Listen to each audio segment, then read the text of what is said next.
Olá, meu nome é Luciano, e você está no canal Teologia Puritana. Estamos de volta aqui com mais um vídeo no canal. Hoje vamos falar a respeito sobre a Síria e sobre a Babilônia. Lembrando que estamos estudando dentro de uma perspectiva geográfica bíblica. Estamos estudando a geografia bíblica. Então, países e regiões e a sua geografia, as civilizações que tiveram contato com Israel, estamos dando algumas informações básicas que seja capaz de absorver esses dados e compreender como foi esse processo de interação, de guerra, de conflito e até mesmo de união em alguns casos, tá bom? Bem, vamos começar sobre a Síria. A sua geografia, vamos tentar trabalhar um pouco isso, a sua história e as relações importantes entre a Síria e Israel, certo?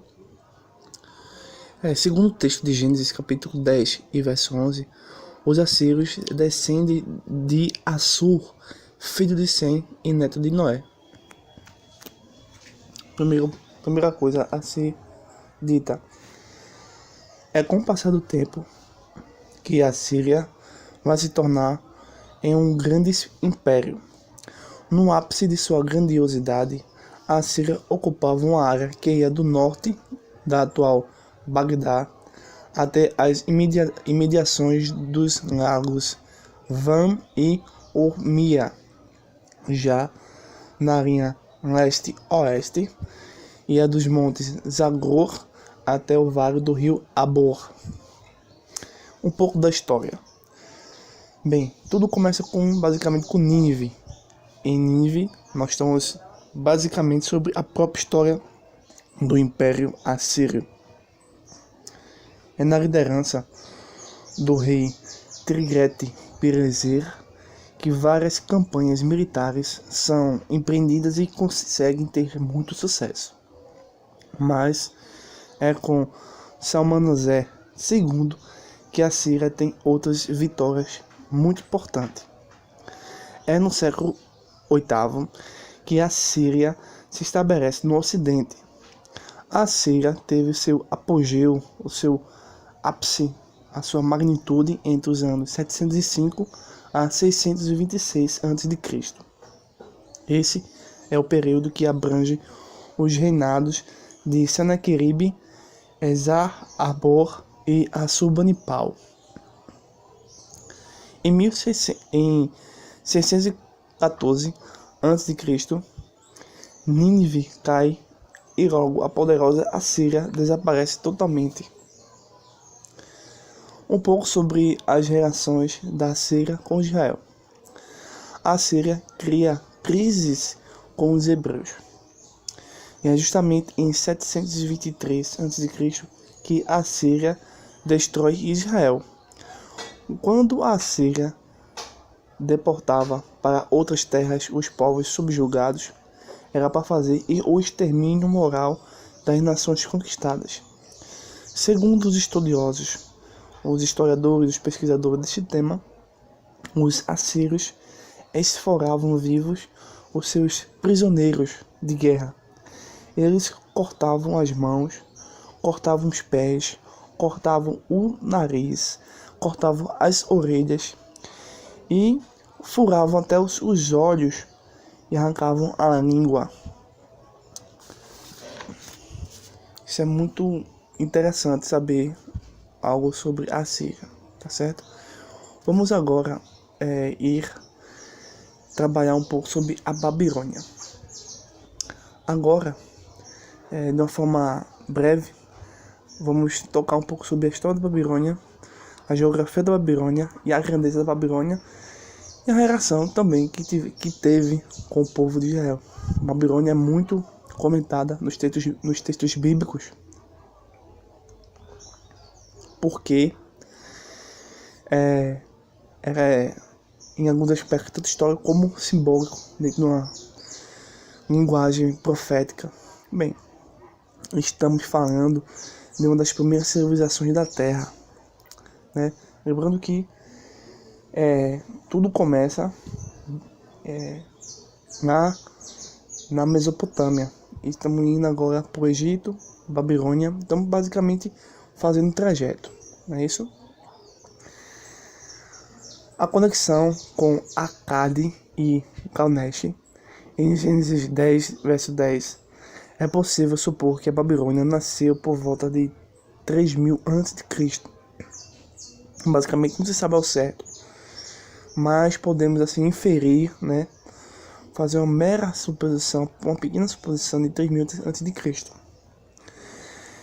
Eles são ambiciosos, soberbos e blasfemos, idólatras, né? Uma qualidade, vamos dizer assim, uma qualidade deles. Mas por muito tempo permanecia sob a tutela da Síria. Posteriormente, assumiu um enorme domínio de liderança. Bem, já na questão geográfica, a Babilônia abrange os territórios da Mesopotâmia, que vai de Ite a Samaria, no norte, na verdade, de Bagdá até o Golfo Pérsico. Você pode ver aí nesse pequeno mapa que tenta mostrar para vocês a parte mais geográfica, não é isso? Além da cidade da Babilônia, existiam as cidades satélites.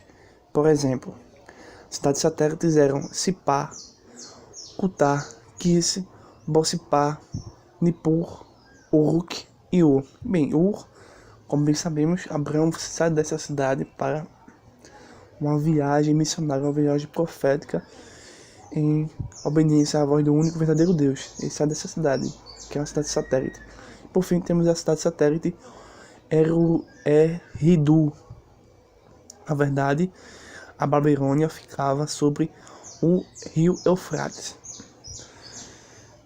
A grandeza da Babilônia é, assim, a partir de uma pessoa chamada Nabucodonosor. Bem, mas Nabucodonosor reconstrói a Babilônia, destruída por Senaqueribe. Para esta reconstrução, foi preciso milhares de escravos. O muro em redor da Babilônia era formidável, visava impedir invasões de futuros inimigos. A grandeza da Babilônia pode ser vista pelo empenho de Nabucodonosor em reconstruir essa Babilônia e os muros que circulam até toda a parte arquitetônica da cidade. Segundo Heródoto, esse muro tinha 56 milhas de circunferência e um espaço de 200 milhas quadradas. Por fim, a Babilônia era totalmente idólatra, entregue a esta prática condenada pelo Pentateuco, ou a Torá do Antigo Testamento, que é Gênesis, Êxodo, Levítico, Números e Deuteronômio. A relação que manteve o povo babilônico com o povo de Deus, podemos sinteticamente dizer que foi assim. Bem, os planos de Deus permitiam que Babilônia punisse as nações do Oriente Médio, nações quais tinham muita depravação, principalmente quando o povo de Deus desviava-se do caminho. Então, era a Babilônia que era usada para punir esses povos. Então o povo de Deus perverteu a aliança mosaica e logo seriam castigados duramente. E nesse tempo aparece o profeta Jeremias, tá bom? Em 613 a.C., o rei de Judá resolve não cumprir os deveres que tinha assumido com o regime babilônico. Irado, Nabucodonosor prende o rei Joaquim, deporta vários judeus e entre eles toma Daniel, Sadraque, Mesaque e Abednego. Em 597 acontece a total destruição de Jerusalém. Jerusalém cai totalmente. A Babilônia é tomada pelo exército medo-persa em 538 a.C. Dário toma a Babilônia e mata Beltesazar. Esse é o início do Império Medo-Persa. Então, se você gostou desse vídeo, se inscreva, compartilhe, deixe seu like, um comentário sobre o vídeo e até o próximo vídeo.